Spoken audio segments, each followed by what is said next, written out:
All right, we're going to start today's webinar. Hello, everyone. Welcome back for our third webinar of the year. Today, we're going to be discussing software technology integrations for briefing centers and specialized customer engagements. Thank you all for being here with us today. We appreciate you taking the time. We have an awesome lineup today of industry panelists, as well as our special co-host today that are going to be discussing recommendations on top systems, features, and processes. So before we begin, I'd love to introduce our special co-host as well as our guest speakers.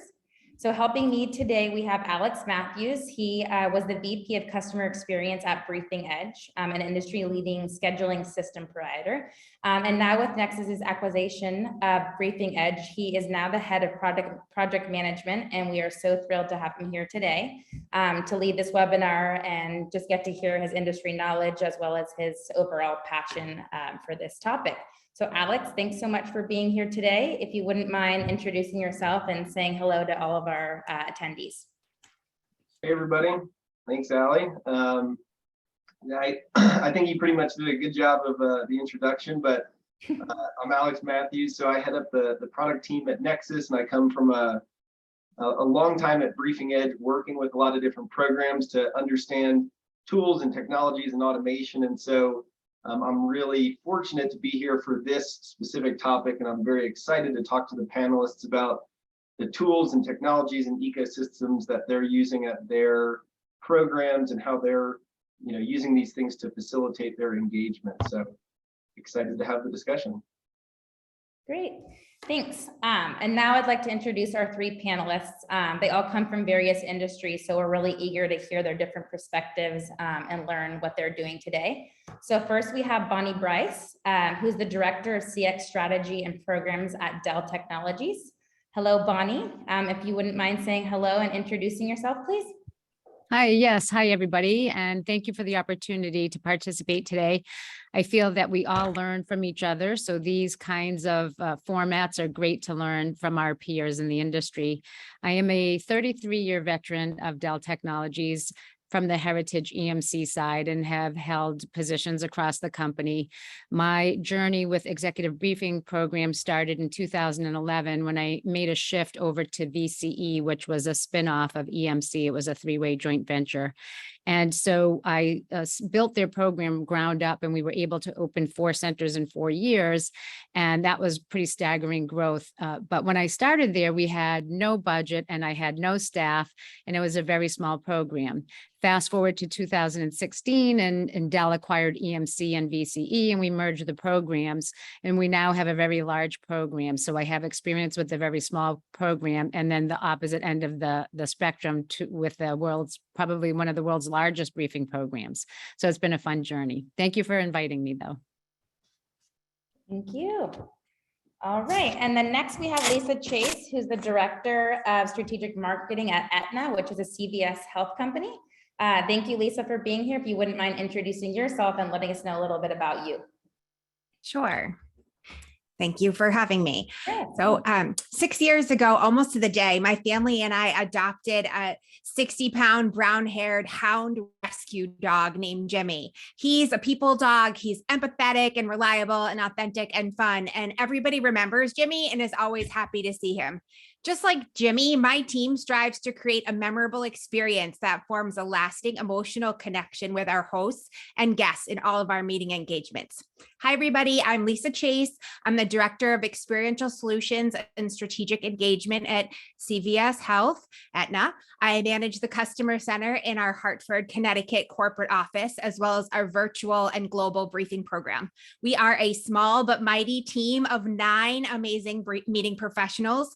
Our team sits within corporate marketing of CVS Health and reports up through community affairs, which really gives us a unique lens in the briefing world. We've been an established briefing program and member of ABPM since 1998. I'm excited to be here with you today to share a little bit about what makes our program unique and how we integrate Nexus Briefing Edge into everything we do. Great, thank you for that introduction. Also, real quick, Lisa, yeah. you're going to have to follow up with some photos of Jimmy. That was a I will. teaser. So content to follow, I hope. Yes, I should have brought a picture. All right, and next we have Crystal Harris. She is the Executive Briefing Center Specialist at UpLevel. Crystal, thank you for being here. If you wouldn't mind saying hello and introducing yourself, I'm sure everybody would love to hear. Sure. Thank you, Alessandra. Hello, everyone. I am Crystal Harris from UpLevel. For those of you that are asking who is UpLevel, UpLevel Security is the cyber advisory and solutions leader, delivering strategic and technical expertise to nearly 6,000 companies across every major industry. We meet clients where they are to partner on a journey of security and resilience. With our clients at the center of our unmatched ecosystem of people, partners, products, and programs, we accelerate business programs like no other company can.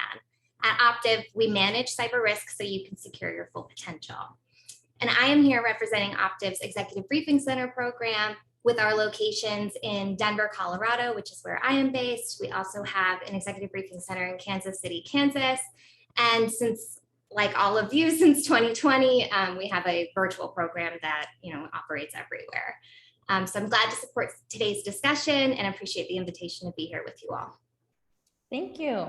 All right, I appreciate all of you introducing yourself. So we're excited to start the webinar and hear all about your guys' scheduling systems, program management, and all your features. So before I begin, I did want to let everybody know, as always, we are utilizing the chat feature at the bottom of the screen. So if you do have any questions, feel free to type those in there and we'll try to answer all the questions as they come in. If we aren't able to answer them, we will try to shoot you an email with the answer if we can get it for you. So without further ado, I'd like to pass it over to Alex so he can start asking the panelists questions. Thanks. All right, thanks, Allie. So I'm super excited to dive into this topic because we're talking about technology and tools and solutions that everybody uses to automate things, to save time, to optimize their teams and programs, which is something that's near and dear to my heart. So, and we have a great set of panelists here that come with all different types of experience from all different types of programs. So it should be a great discussion. Where we're going to start is with a topic on basically the ecosystems that different programs are using, because we really want to understand what is the portfolio of tools and technologies that programs are utilizing. So every program utilizes, a wide variety of different tools and systems and integrations to enable their program. And it's oftentimes based on the size of their program, the objectives that they have, even their industry. So we're going to start with Bonnie and ask the simple question, what systems and applications are you using to run your program? Great, thanks, Alex.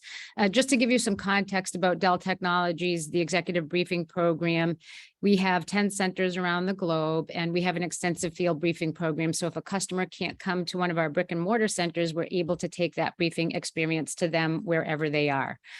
We host about 3,000 plus briefings in a year.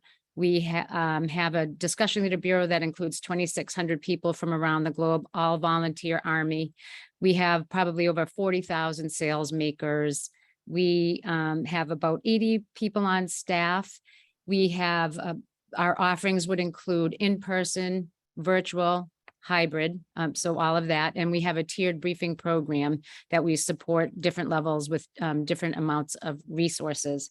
And so pretty extensive size program.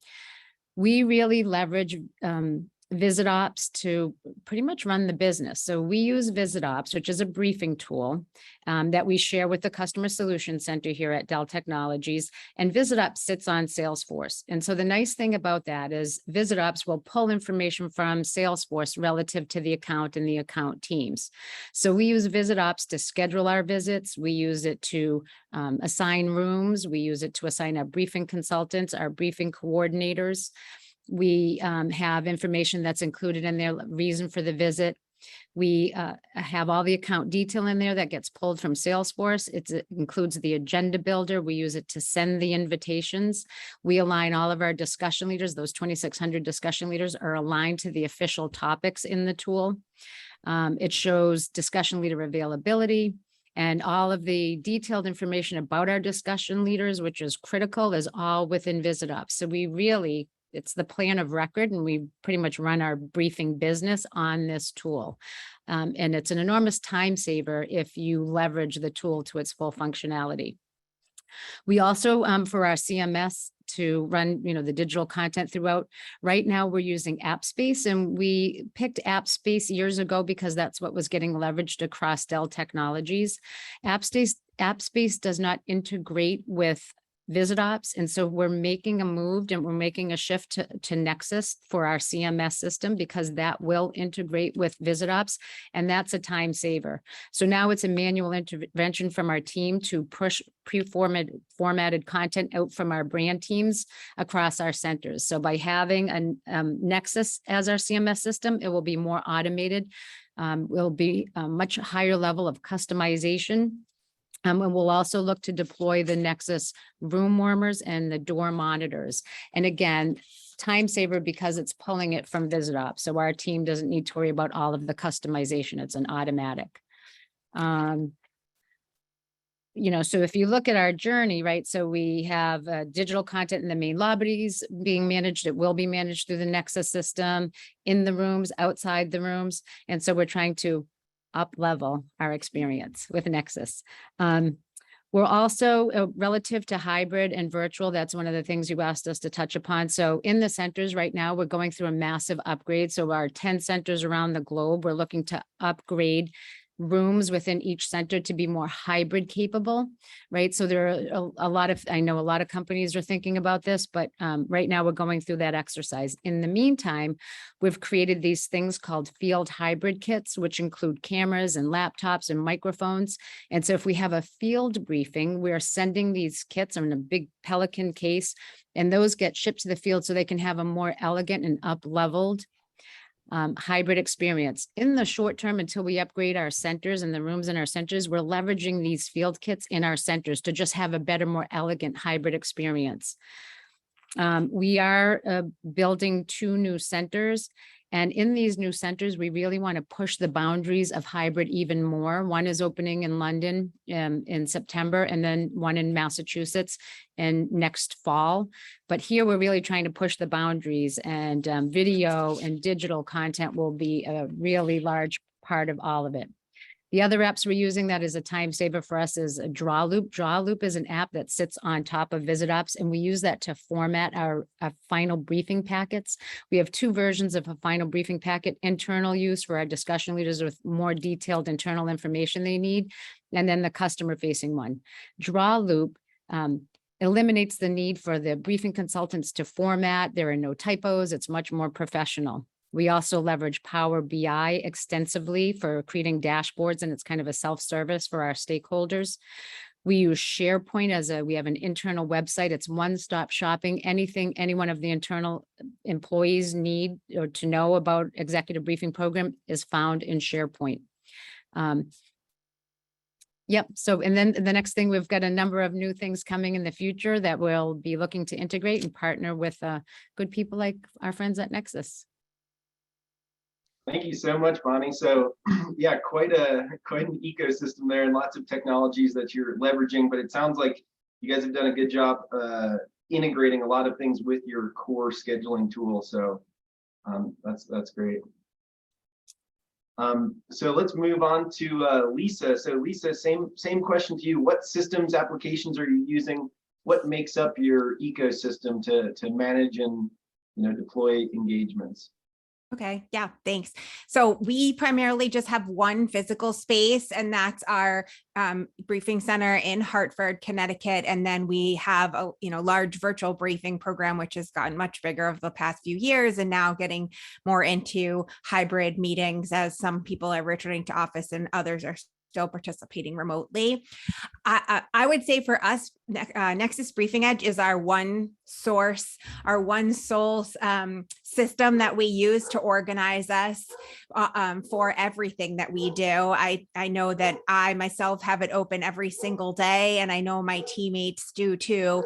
And we use the monthly calendar feature to keep track of what meetings we have going on. We also note our own staff PTO in there, as well as other little notes to each other, because we have a scheduler on our team, Val, who does an amazing job of intaking all the meeting requests, looking across everything we have going on, and then assigning the meetings to our small meeting team to support report at every meeting has 2 staff members assigned to it, an experienced lead who does all like the meeting planning, formerly known as a briefing manager, and a creative lead, because on our own team, I have graphic designers and creative people who do custom invitations and other things. So that all kind of come together to create this unique meeting experience for each of our meetings, because we are doing a much smaller number of meetings. So we tend to deep dive into each meeting and make them unique and custom and really all about the customer. I often tell the story, like when LL Bean comes in, we like pop up the tents and, bring out the hiking boots and put them all around our center, so that we're really showcasing the customer's brand. And everything is driven through Briefing Edge and emails that were received to book a meeting come in that way, or they can use the hosts portal to book a meeting. And then Val will receive all of these in our inbox and help work with each sales team member who is our host to create that meeting and then assign the briefing team.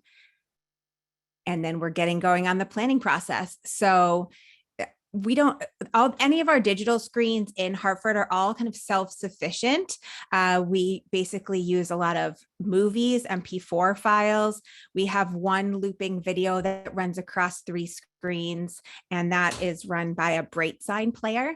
So, but again, it's really just an MP4 file that's showcasing the latest in the Aetna or CVS Health brand. And we've been evolving from Aetna to be more brand inclusive, to be CVS Health as well. That's great. Well, thank you so much, Lisa. And let's move on to our final panelist here, Crystal. So Crystal, would you mind giving us a little bit of info on your ecosystem, the tools and solutions that you're using currently? Yeah, absolutely, Alex. So in terms of our tech stack, our briefing collateral is accessible company-wide via SharePoint. The briefing requests are received via Salesforce. We don't currently have any overlaying apps or tools in place for scheduling, and we do not currently employ Briefing Edge, although I am interested.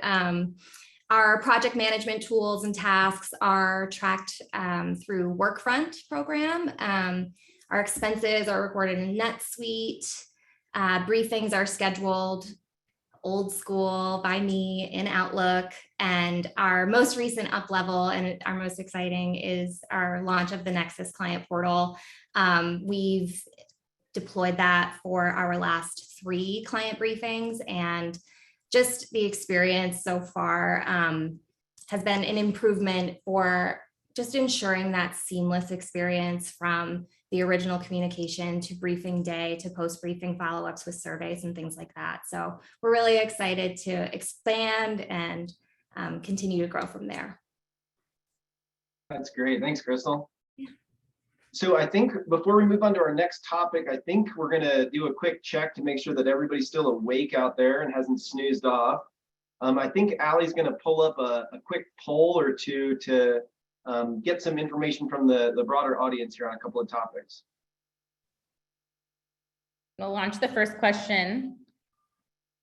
I'm going to give you guys a few minutes to participate. So basically, does your program use specialty software for briefing scheduling management outside of your standard company's calendaring offerings?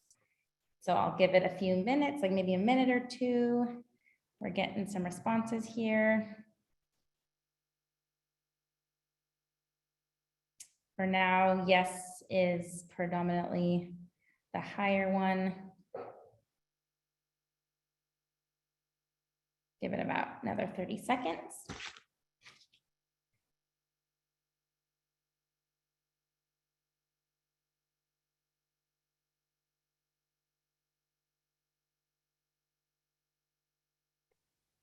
More answers are trickling in.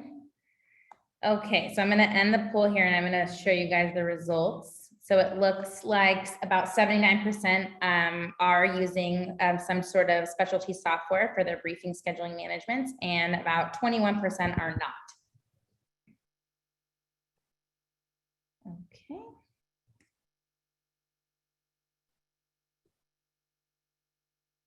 Perfect. Okay, and then I'm gonna go ahead and ask a question number 2 that we just, now that we have it on here. Okay.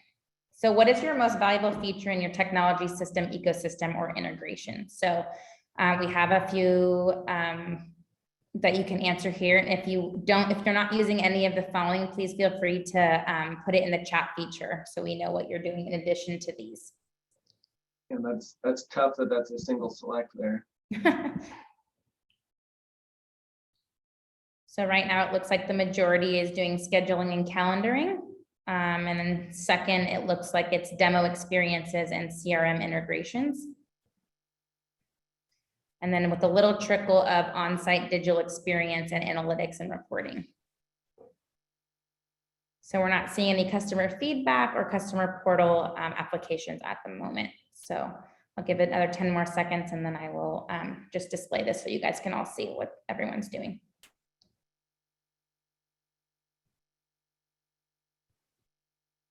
Okay, you guys all see this hopefully. So 63% are using scheduling and calendaring, 13% CRM integration, 4% for both on-site digital experience and analytics and reporting, and then 13% demo experiences, and then other. Let's see if anybody put in the chat feature the others that they are doing. I don't see anything. So if you did put other, we'd love to hear what you're using. That'd be great. Okay, so. All right, well, thank you guys for interacting with us. I'll give it back to Alex so he can start with the second question. Yeah, thanks everybody. That's great to see what everybody finds most valuable. I know that was a tough one to just pick one out of that list there. So the next thing we're going to move on to is I assume a favorite topic of a lot of people in the briefing industry, which is time-saving tips and favorite features or ways that people are kind of optimizing or creating efficiencies. So Bonnie, we'll start with you again, and if you could kind of give us an idea of what are some of your favorite time-saving systems or features or processes that you feel have helped your program. Sure. We all love time saving, don't we? So, as I just mentioned, relative to VisitOps, which is our briefing tool, I really believe if you use it to the full functionality, you're saving time. If you leverage the functionality that is in there, you are saving time. There's no doubt.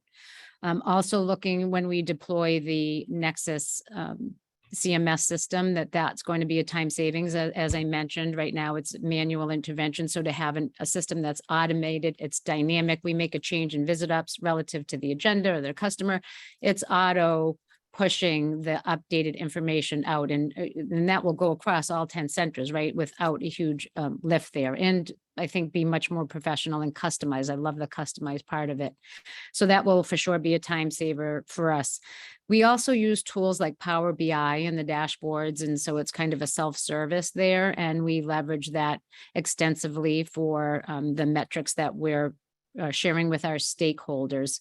We also seem to leverage smart sheets a lot. So things like onboarding our new discussion leaders, our feedback and surveys, we're just leveraging that tool quite a bit, and it's pretty powerful, and it is a time saver. As I mentioned, we also use the app Draw Loop, which sits on top of Salesforce, and that we use to format our final briefing packets. And so if you're doing 3,000 plus briefings a year, that's multiplied, right? That's a lot of time saved for our briefing consultants, not having to format and play around in Word with getting the documents to look right. We also work with a third-party vendor to help us with our annual discussion leader cleanse. And so with 2,600 people in there, they are able to do massive record updates for us. So we need to keep their records clean, because if you're going to go call on someone, right, you don't want to waste the briefing consultant's time and reaching out to people that aren't aligned to a topic or left the company, or right. So you've got to keep those records nice and clean. So we do leverage an outside vendor to help us with that. Another thing that we did, and we have found this to be a time saver for enabling groups of people. So enabling newly onboarded discussion leaders or our facilitators or our virtual moderators. allowing a bunch of people to attend something all together. So we created these things called observation rooms. And an observation room is kind of the shadow room where participants can observe a briefing without really being seen or heard in the briefing. We always do it with approval from the account teams and approval from the customer, but they're able to actually observe and watch a briefing. They can have their own chats and internal conversation, and the people in the actual executive briefing will never see or hear them. So that has allowed us to have more shadowing of a briefing and help really enable our internal stakeholders that help support briefings. So we've used that extensively, especially during the pandemic. We use that a lot. So those are the things that are top of mind in terms of where we're trying to save as much time as possible. That's great, Bonnie. And the interesting one that I didn't know you were going to mention, but the housekeeping and keeping your speakers organized and know what their topics of expertise are. It's a super interesting one that I think is probably very valuable, because it takes some effort and time to do that, but the amount of time that it saves you in the long run is probably phenomenal. Yeah, it's really a tremendous, we're fortunate we're able to outsource that, because it would be a time sink for our team. Yeah, that's very cool. Okay. All right. Moving on to Lisa, do you want to give us some information on some time-saving tips or your favorite ways to kind of optimize things for your program? Yeah, definitely. I think, and one of the things I didn't mention before is that our digital signage in the space are also automated from Nexus Briefing Edge. So the welcome sign, which welcomes the customers that are in, as well as the outside of our room signs, which is connected to the agenda in Briefing Edge. So it goes through the day and lets people know what's happening in that meeting space. So that definitely, helps save time and keeps our team from having to figure out and type all that in manually for each meeting, especially since we have multiple meetings in a day sometimes.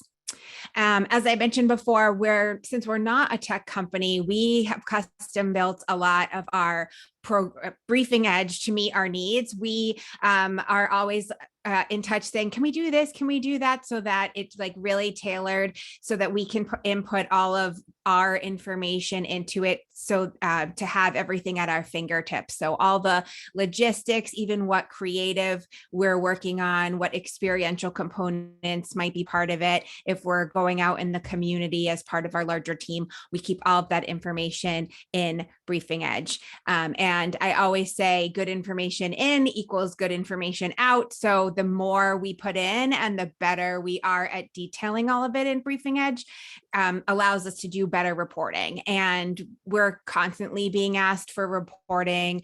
We do reports on an ongoing basis, and then we might just get a question from a senior leader or someone out in the markets as to the meetings we've supported or the amount of revenue that we've influenced or things like that. So we are we're always leading with reporting in mind so that we can be showing the value of our program ongoing. Another interesting and really important time saver for our program is that we use dedicated technical staff, or what we call a producer or a technology manager, for all of our meetings. There's one assigned to every meeting. They're not on our team. They're actually an outside vendor who works for the overall enterprise, but we have 3 or 4 of them that are dedicated to just our experiential solutions customer center meetings, whether they be in person or virtual. And they work hand in hand with the meeting team. They're assigned closer to the date. They're often on our prep calls or things like that. And their job is really to take the pressure off of the meeting host so that they can focus on their customers. So they sit in the room at a special desk we have designed for them, or they're on the virtual meeting as an alternate host, and they have, they often run the slides. They'll run videos if we're showing videos, any polling or things like that. They'll handle all that if we're recording it, if we're downloading questions after. They take care of all of that. So it really allows the host to focus on their customer and their content, and allows our meeting team to be on the call to kick it off, and then to drop off if it's a virtual meeting, or step out of the meeting room and go on to planning other things, because they know that the meeting's in good hands, and we're constantly on Teams or text message with the tech producers to make sure that everything is running smoothly in the room or in the virtual room. And actually, during the pandemic, we started adding in another really big time saver. It's actually a big time saver as you get to meeting day. And that's what we call our working session or prep session. And it's a lot easier to do a working session in the virtual world rather than waiting for everybody to get on site if everyone's traveling in for a meeting. And the working sessions is with the technology person, our staff, and the meeting team subject matter experts. And it's been a huge help to just iron out all logistics and, all the content ahead of time. If we're doing a hybrid, make sure we can figure out, what's on the screen, what's in person, are the microphones working, all of that stuff, and just iron it out, and gives everybody that peace of mind. So that's a huge time saver when we get to actual meeting day, that we've already ironed all of this out, whether it be in person or virtual. We've taken to doing virtual working sessions or prep sessions, even if it is an in-person meeting, because again, you get that chance to do it. It's why didn't we think of this before? But now that we're all on virtual meetings all the time, it makes much more sense. So, again, we use the Briefing Edge calendar as our one-stop shop for managing everything. That's a huge time saver for us. So we're not going back and forth between multiple systems to figure out, where we are with capacity or staffing, and we know what we have in the pipeline, as well as what we've accomplished this year so far. And even the confirmation emails that we use out of Briefing Edge are customized depending on the different type of briefing that we're having. And we've included things like links to catering, links to security, any other information that the hosts need to know to get everything organized, so that it's easy for them and saves time in the planning calls and going over those things. And also on meeting day, that it makes it much more smooth, that they know where to park and they know how to get in, and we're there to meet them, and all of that. So there's a lot of things we do because of being a small team. We've tried to find many different ways to save time and make everything efficient. So that we can balance our workload and to do that deep dive into each customer to really make each experience unique and memorable for the customer. That's fantastic. Thank you, Lisa. So, and one of the things I just want to highlight, which you had mentioned a few times, is the idea that having everything kind of in one central location, whether it's a central scheduling tool or whether it's able to integrate with all different things, is kind of the primary time saver, because you're not having to jump between different platforms and you're not having to replicate data or other things like that. It's kind of a central source of truth in all actions. So that's a great point. Yeah, game changer for sure. Wonderful. All right. And so we'll move on to our last panelist here, Crystal, with the same question. Crystal, do you want to give us some tips and things that you're doing to save time and to create efficiencies at the program at Optiv there? Yes, absolutely. But I just wanted to say that I couldn't agree more with what Lisa was just sharing about the working sessions. For planning the engagements, our team had the same experience pre-2020. All of the briefings were planned with just one pre-brief call of all of our subject matter experts with the account team and the EBC team all together.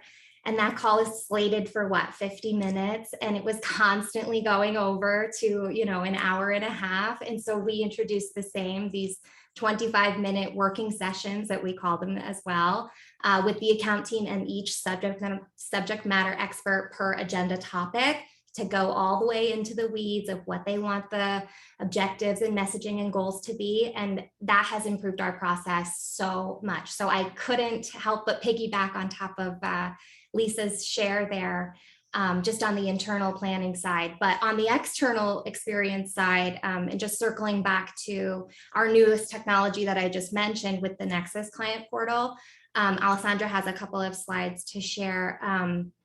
But within that program, we built out a custom tab feature called travel logistics. And that's where the clients can access individualized lodging, transportation, dining, catering details for their entire briefing experience.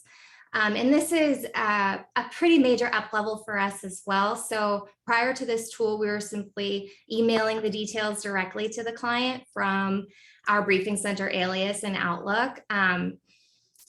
Just specifically for those guests that are traveling. And now, we can integrate this to our virtual program and have different details, highlighted for what those experiences are going to be. And the last thing, which isn't shared on this slide here, but what is another window for us having access to this Nexus portal are the KPIs and metrics, which are always a constant call by leadership. And what we are able to do is see, how the clients were navigating the portal, what pages they were accessing, if they downloaded or engaged with our briefing presentation, if they emailed it to themselves, if they downloaded it, et cetera. And so that's really exciting for us when we've never had a window into those behaviors before. And we're really excited to see, the data that builds and grows from there. Thank you so much, Crystal. And that's honestly such a great point, which is the idea of how the impressions, what a customer is actually viewing and downloading and emailing to themselves or to colleagues. Right. It can help you focus your time and energy on the things that actually matter and the things that they're actually paying attention to within the portal, to kind of optimize your efforts. So that's a great point there. Yeah. All right. So we're going to move on to our last topic here, which is probably the most fun topic to talk about, which is the future. And it's where we get to dream just a little bit about things that can, be and things to come in our industry here. So Bonnie, we'll start with you again. And the question is, what systems and features or integrations, automation, do you see that could potentially help the industry in the coming 2 to 3 years? Yeah, so I think for a very short term, realistic dream that will come true will be for us to launch the Nexus customer portal. We're also looking to roll out a 3D platform. So when customers can't physically visit us in one of our centers, they'll enter through a virtual lobby. So at least it'll have the Dell brand and you'll kind of get the feel for Dell Technologies, and we'll showcase products there. So they could enter in this virtual lobby, as well as we're working on a proprietary product to really enhance the hybrid experience. So the realistic short-term dream is for all of those to integrate. So to have a seamless experience for our customers where they can enter, engage with us before the briefing through the customer portal. And then as part of their actual day of briefing, they'll be able to, enter the virtual lobby, have all the information through the portal, and all of this being potentially integrating with this proprietary product that it's in development right now. So that's a very we feel that that's doable for us. Other things that I would love to see happen, and this goes back years in a conversation with Dave Rogers at Microsoft, and then I've had a subsequent conversation with Diane Lubinsky of VisitOps, right? Well, that's part of Nexus now, but it's this concept called discussion leader auto fulfillment. And so when you think about the amount of times our briefing consultants spend trying to source discussion leaders for the agenda, it's an enormous lift. They send invitations, they wait, they don't get a response, they send another invitation, they wait, and it delays the process, and it's a time suck for them. The concept of the discussion leader auto fulfillment is the tool based on you filling an agenda. Now you have the discussion leaders aligned to topics. The tool will auto send invitations based on whatever criteria you put in there. You can, figure out what the criteria is for your business, and it would auto send the invitations. And then the tool would, at a certain cadence, if there's no response, either send another as a reminder or go to the next set of people. And it would do this until it actually gets a yes from the discussion leader. And then, then it's formalized and they're baked into the agenda. To me, and I do think that's doable, and I've talked to Diane about this, but that would be a great feature that I would love to see come to life. The other thing is we've all been talking about hybrid for the last couple of years and wanting a better hybrid solution. And it's, The dream is to make it more elegant, more dynamic, more compelling, and more interesting. So everyone's talking about democratizing the experience now for years, right? And I too thought that way and still think that way, but I think there's a little shift. I attended this workshop at the ABPM conference given by Joe Whitesides of AVI-SPL. And he kind of painted this picture and he said, so imagine you're in a play, you're watching a play. And as you're watching the play, there's the stage, the background never changes, the props never change, the lighting doesn't change, the costumes never change. It's this static, stagnant, one field, and that's boring, right? And so that made me shift how I think about it a little bit. You know, companies are striving to have inclusivity and democratization, but maybe, just maybe, we want our executives and our discussion leaders who are the best in what they do shining. Maybe we want them to be the star of the show, right? Maybe we want it to be more interesting and have their stories be so compelling because it isn't just the same field for everybody, that we do want to showcase and highlight them, but do it in a dynamic and a fluid and an easy way. So I guess that made me shift my thinking a little bit. And so what a dream would be is to have that production value, that broadcast kind of capability, but not make it complex, make it easy. So have all of that quality and the production dynamic, and you're really showcasing and shining a light on those industry experts in a simple way. I would say if I had to give you one dream, that would be it, that we could do that without having to have TV production folks on staff to enable us to do that. Well, I love that, Bonnie. And it's kind of a new take on the hybrid approach and the virtual approach. And I assume that when you guys solve it at Dell, you're going to come to an UpLevel engagement and demo that for everybody, right? We're going to up-level it. Yes, we will. Perfect. We want that up-leveled experience, Alex. I love that idea. That's a great new approach to hybrid, and hopefully it is coming in the near future to the industry. All right, let's move on to Lisa. So Lisa, what kind of system features, integrations, automations do you think that could really help the industry, impact the industry in the coming years? Yeah, this is a really good question. I think, we're always kind of looking for different ways to simplify, make it easier, streamline, and automate as much as possible. So I think, we know there's features of Briefing Edge that we don't take advantage of yet. So I think that's something. And now with Nexus, the integrated warmer slides that are industry specific and then customer specific. Like right now, our staff is making those on a meeting by meeting basis, but it would be great to have that all be, integrated and automated and still be as custom as we want it to be for our program. And then, again, like I mentioned, we have just Briefing Edge as our one-stop shop. So, continuing to find ways to integrate all the components of our program or a program into one system. We do all of our custom invitations. Sometimes we're in the Aetna brand. Sometimes we're in the CVS Health brand. Sometimes we're in one of our partner brands. And so, is there a way to have, multiple templates in one place instead of doing a lot of, manual change outs, a lot of imagery adjustments to accommodate all the brands. We also use a system called Cvent to manage registrations, RSVPs. It's very important to our sales teams to know who's coming and did they show up, did they open our emails, et cetera. So right now, we don't take advantage of that being part of Briefing Edge. So, that's something that, we could do in the future and have the attendees, registrants, attendees all in one place. So I think that for us, is really the kind of where we're looking to go. Just have everything kind of integrated in one place, but still able to be customized and to be, creative when we need to be for our different meeting experiences. Oh, that's great. Thanks, Lisa. So yeah, the idea of bringing everything in and consolidating it into one place and having access to all the different tools and capabilities in a single location. So yeah. Yeah. It's, uh, And maybe a hologram, like maybe I could just hologram myself into this.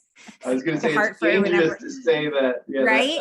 that's coming down the road, but of course, yeah, the tools all continue to expand and grow and what they can do and their reaches. So yeah, it'll be interesting to see where those end up in the coming years.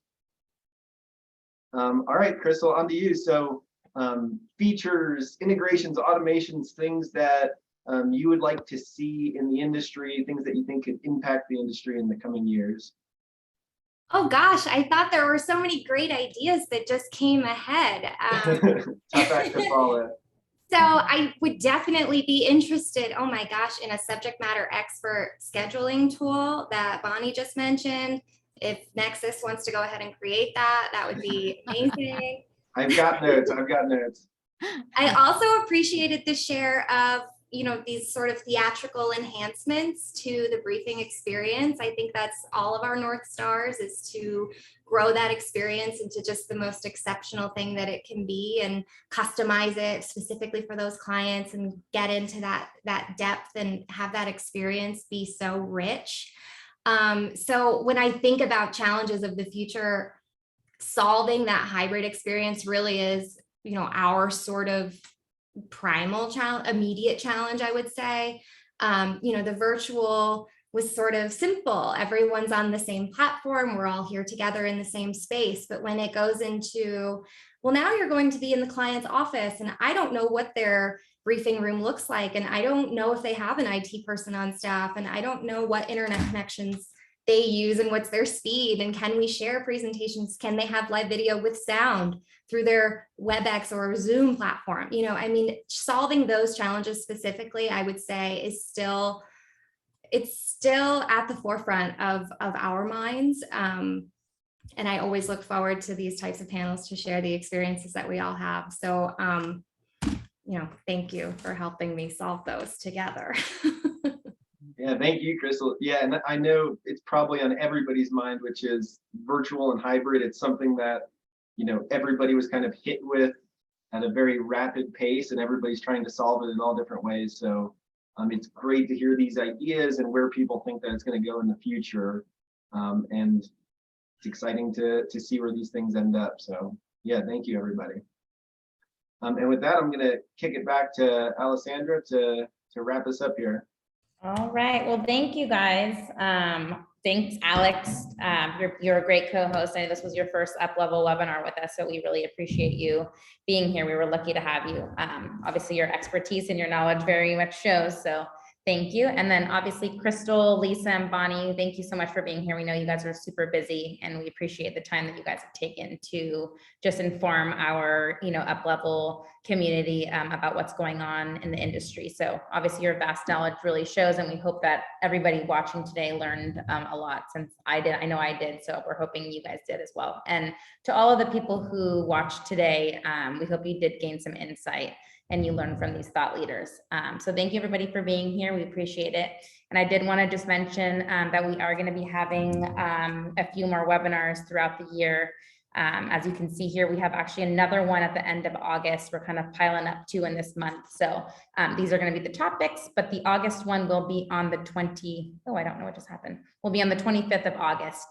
So in a few short weeks here, and then one going forward for the rest of the month. So thank you for being here. Be on the lookout through LinkedIn. You'll see the registration links, and then we'll also be sending everybody emails with those as well. So thank you for being here. We appreciate it. And we hope to see you guys soon.